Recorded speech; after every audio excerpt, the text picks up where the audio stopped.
Telugu digital media network లో political కేటగిరీలో number 1 కేవలం 72 గంటల్లో 1,50,00,000 వ్యూస్ పైగా పాపులర్ టీవీ నెట్వర్క్. అండి మీ పేరు?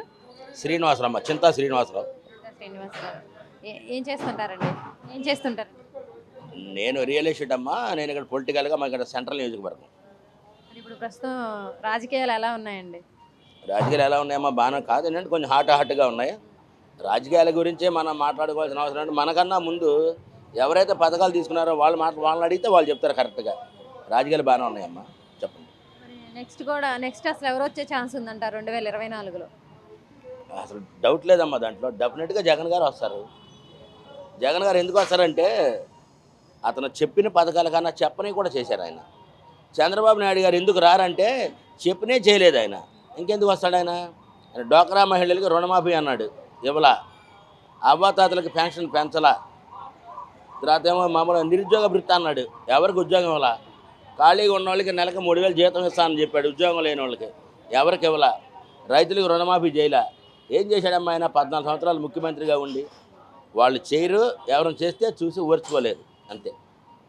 అంటే మరి పేదవాళ్ళకి కానీ ఏదైనా సరే మా ప్రభుత్వంలోనే బాగా మేలు చేశామని చెప్పేసి కూడా ప్రతిపక్షాలు అంటున్నారు కదండి. ఏం చేశారమ్మా వాళ్ళ ప్రభుత్వంలో అసలు మేలు? ఓ మాట చెప్పండి. వాళ్ళ ప్రభుత్వంలో పెన్షన్ కావాలంటే పాపం అవ్వాతాతలు వెళ్ళి 2-3 రోజులు పడిగాపులు కాసి కూర్చుంటే కానీ పెన్షన్ ఇచ్చేవాళ్ళు కాదు. మళ్ళీ పెన్షన్లు ఎవరో మళ్ళీ వాళ్ళేమో జన్మభూమి కమిటీలని పేర్లు పెట్టి వాళ్ళ నియోజకవర్గానికి కానీ వాళ్ళ పార్టీ వాళ్ళకి అంతా న్యాయం జరిగింది, కానీ ఇతర పార్టీలకు ఎక్కడ కూడా న్యాయం జరగలేదు. ఈ పార్టీ ఇది పేదల పార్టీ. జగన్మోహన్ రెడ్డి గారు ఈ రోజుల్లో ముఖ్యమంత్రి గారు ఎవరైనా చెప్తారమ్మా అలాగా? మీ ఇంట్లో మంచి జరిగితే మీరు నాకు ఓటేంటి, లేకపోతే వేయొద్దని చెప్తున్నారు ఆయన.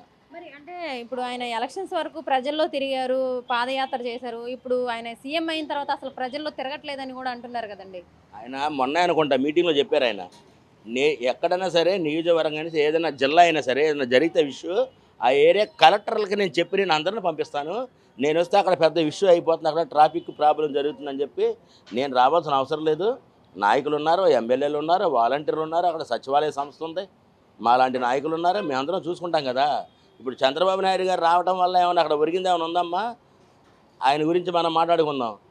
ఆయన మొదటిదాకా ఏం చేశాడు? ఆయన సింగల్ అన్నాడు. ఆయన అసలు పొత్తు లేకుండా ఎప్పుడన్నా అసలు ఆయన ఏమైనా చేయగలడమ్మా? ఆయన చంద్రబాబు నాయుడు గారు ఆయన ఎంతమందో అంతమందిని పొత్తు కలుపుకోవడం ఆయన పని.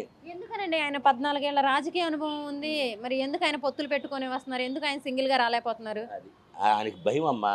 టీడీపీని ఇంకెవరు నమ్మరు, ఎందుకంటే అది డబ్బులు ఉన్న వాళ్ళ పార్టీ అమ్మ. అది స్వార్థపరుల పార్టీ. వైసీపీ అంటే పేదల పార్టీ.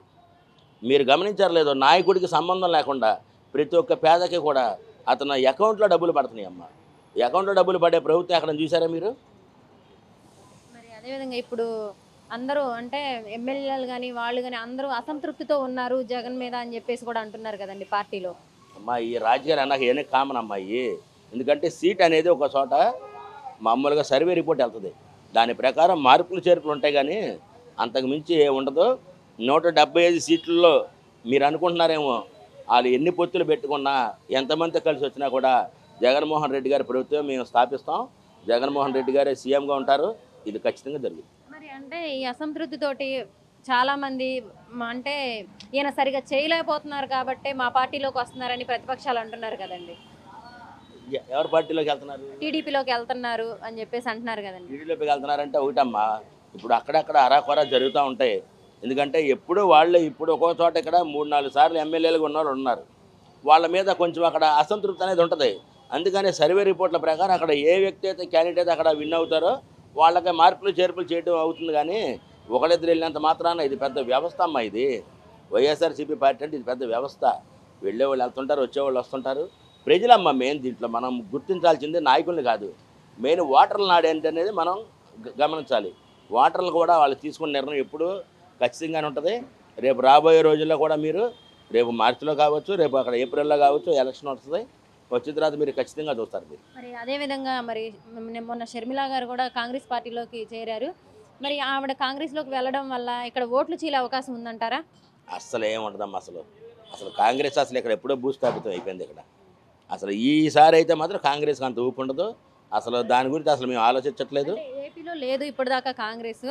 మరి ఇప్పుడు ఆవిడ వెళ్ళడం వల్ల ఈయన రాజన్న బిడ్డే, ఆవిడ కూడా రాజన్న బిడ్డే కాబట్టి వాళ్ళు వచ్చింది కూడా కాంగ్రెస్ నుంచే కాబట్టి ప్రజలు కూడా అటువైపు ఏమైనా మొగ్గు చూపే అవకాశం ఉందంటారా? లేదమ్మా, మొగ్గు చూపే అవకాశం అయితే ఏమి లేదు.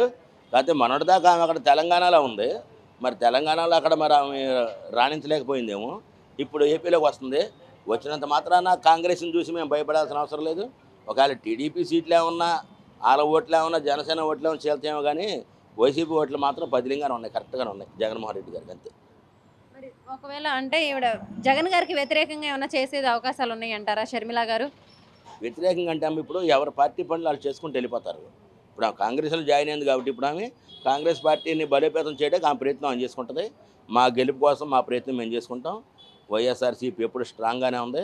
మా క్యాడర్ ఎక్కడికి వెళ్ళలేదమ్మా. మాకు పేదలే మెయిన్ ముఖ్యం మాకంతే. మరి అదేవిధంగా వంగవీటి రాధా గారు కూడా వైసీపీలోకి వస్తున్నారని వినిపిస్తున్నాయి. ఒకవేళ ఆయన గనక వైసీపీలోకి వస్తే కాపు ఓట్లు చీలే అవకాశం ఉందంటారా? కాపులందరూ రాధా గారికి ఇటువైపు మగ్గు చూపుతారంటారా? పవన్ కళ్యాణ్ గారికి వెళ్ళి చూస్తారంటారా? పవన్ కళ్యాణ్ గారు అయితే మాత్రం ఎవరు చూడరమ్మా. పవన్ కళ్యాణ్ గారు చేసిందంతా ద్రోహం.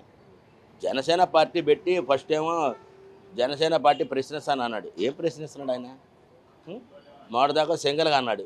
2014 వాళ్ళకే సపోర్ట్ చేశాడు, 2019 వాళ్ళకే సపోర్ట్ చేశాడు.